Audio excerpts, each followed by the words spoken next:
Bonjour mes frères et sœurs dans le Seigneur, je suis encore dans la joie d'être encore ensemble avec vous et nous sommes toujours là dans notre grand thème, les miracles de Jésus-Christ de Nazareth. Donc aujourd'hui c'est la 7e partie, on va encore voir 2 puissants miracles que Jésus-Christ a accomplis. Donc je vous conseille mes frères de lire avec moi Marc chapitre 5 à partir du verset 21. On va commencer à lire un peu l'histoire là pour voir les 2 puissants miracles que Jésus-Christ a accomplis et on va tirer aussi des leçons à travers ces 2 miracles que Jésus-Christ a accompli. Donc je lis la parole de Dieu qui se trouve dans Marc chapitre 5 à partir du verset 21. Jésus dans la barque regagna l'autre rive où une grande foule s'assembla près de lui. Ils étaient au bord de la mer. Alors vint un chef de la synagogue nommé Jairus qui, l'ayant aperçu, se jeta à ses pieds. Se jeta à ses pieds et lui adressa une instance prière. Ma fille est à l'extrémité, viens, impose-lui les mains afin qu'elle soit sauvée et qu'elle vive. Point. J'aimerais d'abord là, mes frères. Donc là, on voit, mes frères et sœurs, qu'il y a un chef qui veut vraiment que sa fille soit sauvée, soit guérie parce que sa fille est malade. Un chef, il entend parler de Jésus. La Bible dit quoi ici? L'ayant aperçu, il se jeta à ses pieds. Donc ce chef-là avait sûrement entendu l'histoire de Jésus. Il avait entendu qu'il y a quelqu'un qui fait des miracles. C'est ça, frère, comme on dit cela. La foi vient de ce qu'on entend. Tu entends que Jésus fait des miracles, crois cela et tu verras également la main de Dieu. Ce chef-là a entendu parler ici au mot de Jésus et il voit Jésus de loin. Il aperçut Jésus. Il aperçut Jésus et il va se jeter aux pieds de Jésus. Regardez mes frères, les conditions qui font que cette personne puisse voir la main de Dieu. Regardez un peu les attitudes. Qu'est-ce qu'il fait, mes frères, les actions qu'il pose pour déclencher les miracles dans sa vie. Qu'est-ce qu'il fait? Il se rabaisse. C'était un chef. La Bible dit c'était un chef de la synagogue nommé Jairus.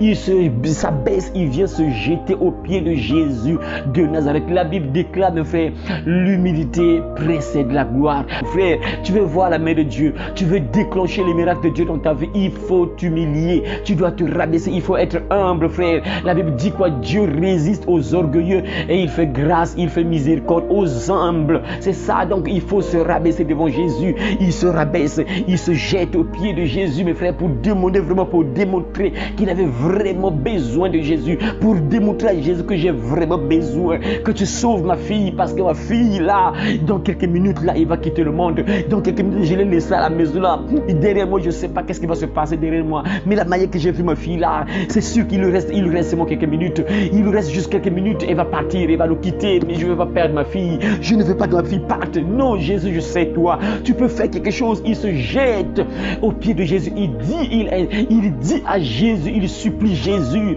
Il lui adresse une instance prière. Il a commencé à supplier Jésus. Viens, s'il te plaît, Jésus, viens. Viens, impose les mains. Viens, impose les mains afin qu'elle soit sauvée et qu'elle vive. Oh mes frères, regardez ce qui va déclencher la guérison de sa fille, mes frères. Il supplie Jésus. Il dit à Jésus de venir imposer les mains sur sa fille. C'est ça, mes frères, ça il faut le savoir aussi. Il y a des guérisons que Dieu peut accomplir sans imposer les mains. On prie pour toi, mais comme ça, par exemple, on dirait que tu crois, tu as la foi. On prie pour toi, Dieu déclenche un miracle dans ta vie. Il te guérit, il te sauve, il restaure ta vie. C'est possible, mais il y a certaines choses, il y a certaines maladies, ça demande l'imposition des mains. Ici, cet homme-là savait que si Jésus imposait les mains sur sa fille pouvait revivre encore. Sa fille pouvait être guérie. Voilà pourquoi il vient dire à Jésus, viens, impose les mains à ma fille afin qu'elle soit sauvée et qu'elle vive. L'imposition des mains, mes frères, ça c'est très important. Mais je vais souligner un point, mes frères. Il ne faut pas accepter que n'importe qui t'impose les mains, mes frères. Parce que si l'homme qui t'impose les mains, la femme qui t'impose les mains, c'est une sorcière et il te transmet automatiquement les démons, et il te transmet carrément des malédictions, et il te transmet carrément le négatif et tu vas commencer à vivre des choses bizarres. Il faut que ce soit vraiment un enfant de Dieu, un homme de Dieu ou un du Saint-Esprit qui est rompu du Saint-Esprit, parce que l'Esprit de Dieu qui est en lui, lorsqu'il impose ses mains sur toi, il y aura quelque chose qui va se passer, il y aura transmission de quelque chose. Ce n'est pas pour rien que Jésus-Christ a dit, vous imposerez les mains aux malades et les malades seront guéris. Donc il y a transmission de quelque chose lorsqu'on impose les mains, mes frères. Et cet homme-là le savait. Et voilà pourquoi il dit à Jésus, viens, impose les mains à ma fille afin qu'elle soit sauvée sauver et qu'elle vive. Il voulait que sa fille vive. Il voulait que sa fille vive. Mais la suite dit quoi, mes frères? La suite dit quoi? Jésus s'en alla avec lui et une grande foule le suivait et le pressait. C'est ça, Jésus a accepté. Jésus, mon frère, ne peut pas te rejeter. Tu viens le supplier, tu l'invoques. Jésus, sauve-moi. Jésus intervient dans mon problème. Il ne peut pas te rejeter. Si tu vois que Jésus n'agit pas, Dieu n'agit pas, c'est qu'il y a un problème, il y a un obstacle sûrement, il y a sûrement une barrière. Sinon que Dieu vient toujours à notre secours, il ne peut pas t'abandonner. Jésus n'a pas refusé, il accompagne, il vous suit cet homme-là, il suit cet homme-là. Oh, si c'était d'autres personnes, peut-être actuellement, mes frères, si c'était aujourd'hui, il se peut que les hommes de Dieu, entre guillemets, les hommes de Dieu, aujourd'hui devaient poser une condition sûrement. Et tu me dis de partir chez toi là, bon, j'ai besoin de l'argent du carburant, j'ai besoin que tu payes le taxi, je ne peux pas partir à pied comme ça, paye le taxi, tout ça. On devait parfois donner maintenant, j'ai besoin de temps, tu dois me donner temps, tu dois me donner temps. Ton enfant est malade, non, oui, c'est ça, moi pour le guérir, tu dois donner temps, tu dois donner telle somme, tu dois donner telle somme. Il pose des conditions, mais Jésus ne pose pas des conditions. Il suit l'homme, il suit Jairus, il va, il accompagne. Et la Bible déclare quoi? Qu'est-ce qui va se passer, mes frères et sœurs? La foule le suivait et le pressait. Or, il y avait une femme atteinte d'une perte de sang depuis 10 ans. Donc c'est ça, je vous ai parlé de 2 miracles. Là, mes frères, Jésus-Christ commence à accompagner cet homme-là. Et en chemin, il y a une femme également qui suit Jésus, qui regarde Jésus, qui voit Jésus. Et cette femme aussi avait sûrement entendu parler de Jésus. Elle avait sûrement entendu parler de Jésus. Cette femme-là souffrait beaucoup. Écoutez la suite, mes frères. Elle avait beaucoup souffert entre les mains de plusieurs médecins. Elle avait dépensé tout ce qu'elle possédait. Et elle n'avait éprouvé aucun soulagement, mais était allée plutôt en empirant. Mes frères, cette femme-là a beaucoup souffert. La Bible dit que cette femme-là avait beaucoup souffert. Elle a beaucoup souffert. Elle a dépensé de l'argent entre les mains des médecins. Elle a souffert entre les mains de plusieurs médecins. La pauvre, c'est sûr que c'était injection après injection, traitement après traitement, traitement après traitement, injection après injection. C'était comme ça, examen après examen, examen après examen. Les médecins ont fait tout ce qu'ils pouvaient faire. Il n'y avait pas de solution. C'est ça, mes frères. Les médecins peuvent buter, mais Dieu ne bute pas. Là où l'intelligence des médecins s'arrête, mais Dieu, c'est là où l'intelligence de Dieu commence. Tout est possible à celui qui croit, mes frères. C'est ça. Ton salut se trouve entre les mains de Dieu, mes frères. C'est ça. Mes frères, il faut savoir une chose. Il faut toujours mettre Dieu en priorité. Il faut toujours mettre Dieu en priorité. Tu peux avoir ton argent, mon frère, mais parfois ton argent ne va pas te guérir, mon frère. Il y a des maladies, mes frères, ça demande uniquement la prière. Ici, il n'y a pas la prière, la maladie ne va pas partir. Tu peux avoir de l'argent, tu peux voyager, on peut te donner des traitements qu'il faut. Et si Dieu dit que non, cette maladie doit quitter uniquement en prière, c'est uniquement en prière. Tu peux dépenser de l'argent, mais tu ne trouveras pas la guérison, mes frères. Donc voilà pourquoi en tête, il faut mettre Dieu en tête. Bien sûr, tu peux partir à l'hôpital, on fait des examens, tout ça, on te donne des traitements, mais il faut toujours prier. Il faut toujours mettre Dieu au centre. Et la Bible nous dit ici que cette femme-là a beaucoup dépensé. Elle a dépensé beaucoup d'argent entre les mains de plusieurs médecins. La femme-là avait souffert pendant 12 ans. Elle avait une perte de sang. Le sang ne faisait que couler. Le sang ne faisait que couler. Imaginez mes frères, cette femme-là, je ne sais pas comment elle dormait. Elle pouvait se changer combien de fois dans la journée, je ne sais pas. Essayez de voir un peu tout ça, mes frères. Elle a beaucoup souffert entre les mains de plusieurs médecins. Et la Bible dit quoi? Son état ne faisait qu'empirer. Son état ne faisait qu'empirer, mes frères. Son état ne faisait qu'empirer.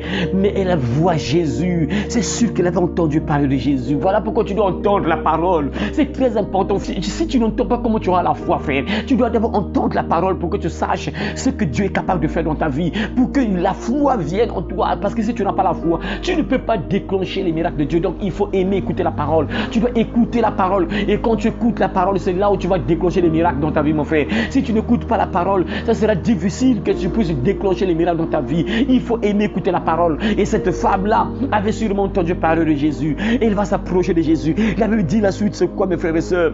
Ayant entendu parler de Jésus, elle vint dans la foule par derrière et toucha son vêtement, car elle disait, si je puis seulement toucher ses vêtements, je serai guérie.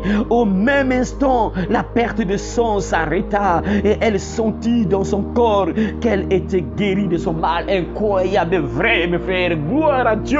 Jésus-Christ est puissant, il sauve, il guérit. Quelle que soit ta maladie, quelle que soit la manière que la maladie complique, mes frères et sœurs, regardez cette femme-là. Elle s'approche de Jésus avec la foi. Tu dois t'approcher de Dieu avec la foi. Approche-toi de Jésus avec la foi. Prie Dieu avec la foi. Prie Jésus avec la foi. Tu dois croire qu'il est capable de faire quelque chose dans ta vie. La Bible déclare que cette femme-là est entrée dans la foule et elle se disait en elle, si je touche uniquement ses vêtements, si j'arrive à toucher juste ses vêtements, je serai guéri. La Bible déclare, lorsqu'elle a touché les vêtements de Jésus, elle sentit en elle qu'elle était guérie. La maladie est partie, mes frères, et la puissance de Dieu est entrée en elle. La puissance de Jésus a arrêté la perte de sang. La puissance de Jésus a délogé cette maladie d'elle, mes frères.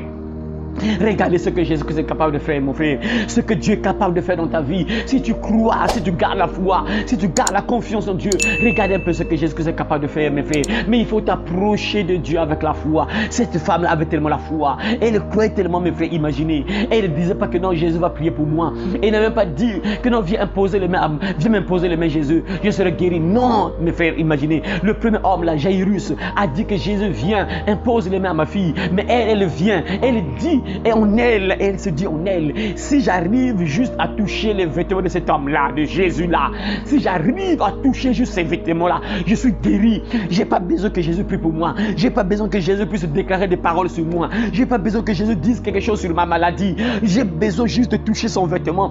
Parce que par rapport à ce que j'entends, par rapport à ce que cet homme-là fait là, ce que j'ai entendu là, si j'arrive juste à toucher son vêtement, c'est fini, la maladie la quitte. La perte de sang s'arrête. Je crois, si je touche uniquement ses vêtements, c'est fini. Et c'est ce qu'elle a fait, mes frères et sœurs. La Bible déclare aussitôt, au même instant, la perte de sang s'arrêta. Gloire à Dieu, mes frères. Notre Dieu est puissant. Il est le même hier, aujourd'hui, éternellement, mon frère. Approche-toi de Jésus avec la foi. Tu es malade, tu souffres, ça fait des années. C'est vrai que tu souffres il y a longtemps. Tu souffres, garde la foi, continue à croire. Approche-toi de Jésus avec la foi. Mets en pratique la foi, mon frère. Pratique la foi, crois, tu verras ce que Jésus fera dans ta vie, mon frère. Aussitôt, la perte de sang s'arrêta, mes frères. Elle fut guérie, elle sentit en elle qu'elle fut guérie de son mal. Elle sentit en elle qu'elle fut guérie de son mal. Gloire à Dieu, mes frères. Jésus connut aussitôt en lui-même qu'une force était sortie de lui et se retourna au milieu de la foule et dit, qui a touché mes vêtements? Ses disciples dirent, tu vois la foule qui te presse et tu dis, qui m'a touché? Et il regarda autour de lui pour voir celle qui avait fait cela. La femme, effrayée et tremblante, sachant ce qui s'était passé en elle, vint se jeter à ses pieds et lui dit toute la vérité. Elle vient se jeter devant les pieds de Jésus. Même chose avec Jairus. Elle se rabaisse, elle s'humilie encore pour sceller la guérison. Elle dit à Jésus que oui, c'est moi. Elle reconnaît que oui, c'est moi qui t'a touché. Parce que Jésus voulait sûrement sceller la délivrance, sceller sûrement la guérison de cette femme-là. Et il se tourne parce qu'il a senti une force sortie de lui. Lorsqu'on prie pour un malade, mes frères, lorsqu'on impose les mains, il y a une force donc qui quitte dans le corps de la personne, qui entre dans le corps du malade pour guérir, mes frères. Il y a quelque chose, il y a transmission de quelque chose, il y a transmission de puissance. Lorsqu'on prie pour un malade, lorsqu'on impose les mains à un malade, il y a transmission de puissance, mes frères. Et c'est Jésus reconnu qu'il y a une puissance qui est sortie de lui, mes frères. Et il a commencé à chercher. Et cette femme a reconnu que c'est moi qui t'a touché. Elle est venue se jeter devant Jésus et s'est jetée aux pieds de Jésus pour reconnaître que oui, c'est moi. Elle a dit la vérité à Jésus pour dire que oui, c'est moi qui t'a touché. Et Jésus va dire quoi, mes frères? Mais Jésus lui dit, ma fille, ta foi t'a sauvée. Toujours encore, la foi, mes frères, la foi c'est la base, mes frères. Tu ne peux pas être un chrétien sans la foi. Tu ne peux pas dire que tu es un enfant de Dieu et tu n'as pas la foi. Ça n'a pas de sens. Tu dois croire que Dieu existe. Tu dois croire que Dieu existe. Tu dois croire à la puissance de Dieu. Tu dois croire que Dieu est capable de te guérir. Tu dois croire que Dieu est dessus de toute maladie, que Dieu a la solution de tous tes problèmes. Tu dois croire, mes frères. Jésus dit, ma fille, ta foi t'a sauvée, va en paix et sois guérie de ton mal. Et Jésus va sceller la guérison. Jésus va sceller la guérison. Il déclare que va, sois guéri, va en paix, sois guéri de ton mal, mes frères. Jésus a scellé donc la guérison, mes frères. Comme il partait encore, survint de chez le chef de la synagogue des gens qui dirent, ta fille est morte, pourquoi importuner davantage le maître? Regardez, une mauvaise nouvelle, mes frères. On vient apporter une mauvaise nouvelle, mes frères.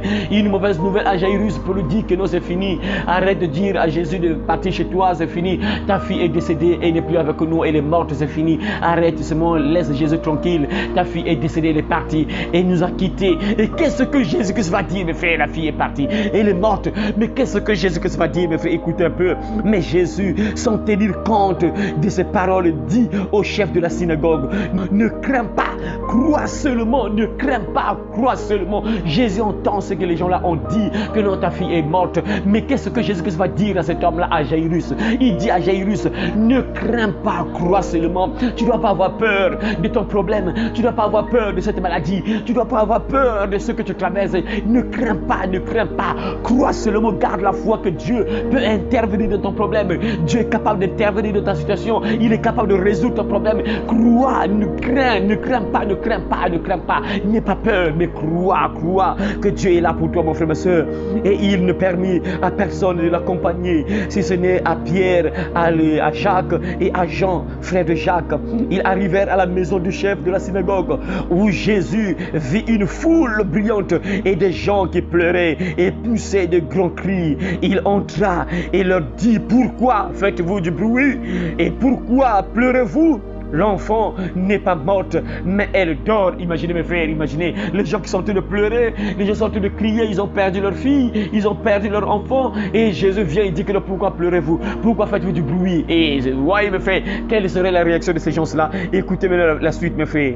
Et il se moquait de lui, alors ayant fait sortir tout le monde, il prit avec lui le père et la mère de l'enfant et ceux qui l'avaient accompagné et il entra là où était l'enfant. Vous voyez mes frères, les gens se sont mis à se moquer de Jésus parce qu'ils se disaient que, attends, donc tu te dis que non, nous on ne connaît pas quand une personne est décédée, on sait que la personne est partie, on sait que notre fille est morte, parce qu'ils savent reconnaître qu'une personne est décédée, mais Jésus leur dit que non, pourquoi pleurez-vous, pourquoi faites-vous du bruit? Ils ont commencé à se moquer de Jésus mes frères. Et qu'est-ce que Jésus va faire? Jésus prend Jean, Jacques et Pierre, il entre dans la maison avec le père et la mère de la fille, il fait sortir tout le monde mes frères, parce qu'il y a des gens qui peuvent empêcher la délivrance.